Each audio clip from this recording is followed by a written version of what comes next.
Alrighty, go ahead whenever you're ready. All right, my name is Ross Capicchioni. I'm from Macomb, Michigan, suburb outside of Detroit. Start with your story of How it happened? Yeah. Well, it happened like I was a junior in high school, 17-year-old punk shit. Just doing my thing, skating, hanging out. What I mean is basically there's no... This kid supposedly was supposed to be my friend, and I knew this kid for 10 years prior before this day. He asked me, hey, can you give me a ride to my cousin's house, down in the D? All right, yeah, well, like what part? Like the west side or the east side? And he's like, the east side. And I was like, nah, man, I don't got no business on the east side, He's like, no, it's cool, man. Like the east side, that's like 7 Mile, like, it's like a third world country. The police, they won't stop and get out the car. They won't pull you over. If there's gunshots, they'll wait till everything's clear and they'll come pick your body up off the street and that's it.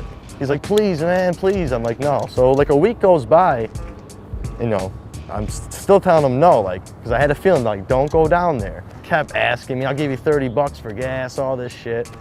I'm like, all right, whatever, you're my friend. I'll take you down there. I go to school that day and I get out and everything seems normal. We go to the gas station, he gives me the money for gas. We drive down there. So I get off and it's just like, I get that eerie feeling like you're in a bad spot. But it's like broad daylight out, beautiful day like today. And we're driving and he's telling me where to go and we pull onto the street and there's people outside and he's like, all right, that's the house right there. So he's like, pull around back in the back. Like when I turned the corner to go right, like I seen it was like caution, like do not enter and all this shit, but I still, because I knew him for so long, I just thought, it's the D, it's, whatever. There was a fence, like a grass area, my vehicle, and then houses right there. So it was like, I wasn't in the middle of nowhere or anything. And like I get out, and he gets out, and it's only a couple seconds, I'm looking around. My ears are ringing, I'm like, man, that was close. And I kind of just glanced down, and my arm's just hanging off like a zombie. And I'm just looking at it, I'm like, yeah, this is, it's not real. And I kind of shake it off and look again, and it's just hanging off my arm. And I'm like, okay, then it kicks in, like blood, like flowing, like an animal. And then I look up, and this kid's just holding a shotgun, like 10 feet away from me, just holding it right at me. And I asked him, I said, like, did you shoot me? And he just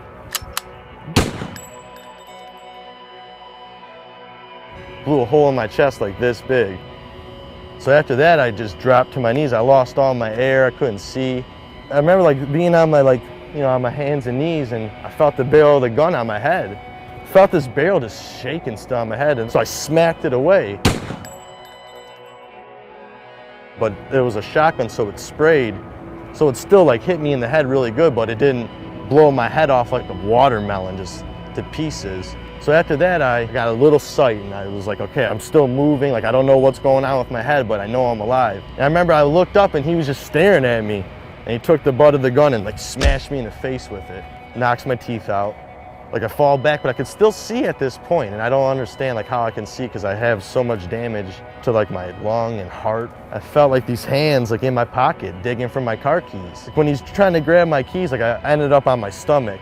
And I look up and I see my Jeep Commander driving away, just driving away, flying away. And I said, okay, well, either I stay laid down in this spot right here and die, or I try to get up. So I try to push myself up, but like take my left arm, take it right out. So gunshot to the chest bigger than a soup bowl, and then my head all mashed up. And I'm trying to push myself off the ground. Kept trying, and I'm like, all right, you know what, one more. I'm gonna try it one more time. And I pushed up, and then out of nowhere, I felt these arms from underneath me pick me up. And I remember like swinging, trying to grab someone, and there was no one around. And I was just like standing up still, like a drunk, zombie, just like. And I got this like a shove, like someone shoved me from behind to go forward. I must have got about 7-8 feet. I just fell straight down. Because I remember I hit the ground like on my stomach. I'm like, all right, well, I went as far as I could. This shit's hurting like too much. Like, let me just close my eyes and start relaxing it. Sure enough, I closed my eyes and all the pain started going away. And then I'd wake up real fast and be like, this is not right. I just got shot 30 seconds ago. How's the pain stopping? And I'd be like, don't worry about it. Go back to sleep. That's a good feeling when you're sleeping. So I'd pass back out a little bit, and then I'd be like dying. And then I'd wake myself up, like my own voice, third person, and hey man, get up man, you're dying. And then like I did that, and then I heard, hey, hey, and I like started hearing this guy, and he's like running over to me. So when I fell, there was like a probation officer at a stoplight, and he seen me fall out of the woods, like all bloody broad daylight. Then I felt his hand on my back, like, hey man, you're fine, don't close your eyes, you know, come on, the ambulance is coming, they're coming. And I'm like, man, like I just want to sleep, leave me alone, man. But then in my head, I'm like, no, you don't, because if you fall asleep, you're sleeping forever. And I remember like getting on the stretcher, and they're putting me in the stretcher, and just like the facial expression of the paramedic was just like, just a stunned look on his face, but in the same time telling me I looked great. I looked beautiful, like you're gonna be fine. And then it just like blacked out, and I went to like I was outside of the ambulance on my skateboard, filming it, like rolling telephoto filming of the ambulance, and the doors open, everyone's panicking, and I see my legs coming out, and like once it gets to my head, blacked out. I was pronounced dead on arrival right there. John Doe had nothing on me. They said, you know, doc, this kid's, you know, gone, and doc said no. You know, I'm here, let me try.